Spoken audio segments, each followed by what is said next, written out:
Bonded over starch. I'll bond with anyone over starch. Live long. Who would? Yes! Yes! What did you just do? Live long, you know. Can you do this? Oh my God! Yeah. Okay. Yes, so Scott Nance with Entertainment Studios. So first of all, I love this movie because it was not what I expected. Okay. Like, I thought it was going to be like, okay, Mona isn't quite herself these days. Turn into like sort of a pet cemetery for people. But that's not where this goes. This movie is very unexpected. So, what can people expect? I think. To be surprised, for sure. Yeah, and I think there's a lot. It's moving, a lot of heart, a lot of passion. I think family. I think it's a film that makes you think and question. There's a lot of science in it, but practical science like cloning to bring your family back. So there's a bit of what would you do? There's some kind of nefarious kind of technological company that's taking something that is so impactful personally to us, that ends up to us, that wants to maybe use it for not such good reasons. So there's a cautionary tale in the piece. Yeah. So hopefully, and there's humor. It's not always dark humor as well. I mean, it's kind of funny, and then there's some dark humor. But yeah, Thomas Middleditch is in the project, and he's fantastic, and John Ortiz. So I don't know. It's like a well-rounded picture. I don't know. Your take? Yeah, to me it felt like a sort of.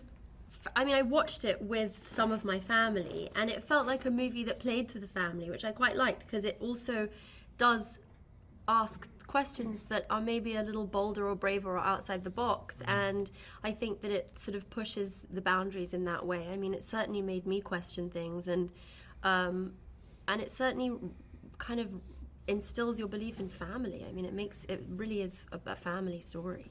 The fact that it is about family, the fact that it does have a lot of heart, a lot more than you would expect for a suspense thriller like this. Like, who is going to watch this movie and relate to it and ask themselves, what would I do? Totally. Right? Who wouldn't? He's saying everyone should watch the movie. Oh, everyone should? Yeah, it's for everyone. Yeah. Yeah. It is for everyone, though. That's kind of hard to do, I think, in this genre, but it like right in the camera. It does feed everyone. But also, it is a provocative film because we're not that far off from this. I mean, in recent years, you've seen like cloning of animals, cloning of people, not that far. So like the moral dilemma that really that asks you, like if you were in this position, what would you do? Yeah, I think that's the enjoyment of the picture. That poses that question, And it's also a big heart. This is you really, really care about these people, and you're so much more invested. I think that's the message, actually, that if you do it for love, if you replicate whatever in service of love, it might go your way. I think it's maybe if you replicate in the service of something else, maybe it will go a different way. This is a film that you also produced. So like how, I guess, does it?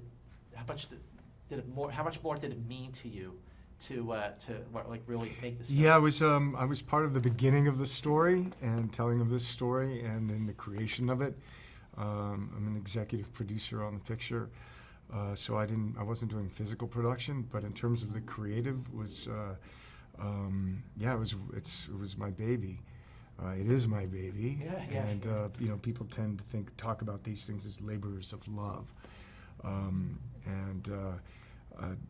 it came. I have a real passion for the story and where it goes and how it tells the story. Its ambition, because it plays with a lot of different tones and ideas, but I think it kind of carries you along through the experience in a really great way. So hopefully people will enjoy it. Well, congratulations. Great seeing you. Thank you. Nice to see you. Nice to see you. Love to see you. Nice to see you.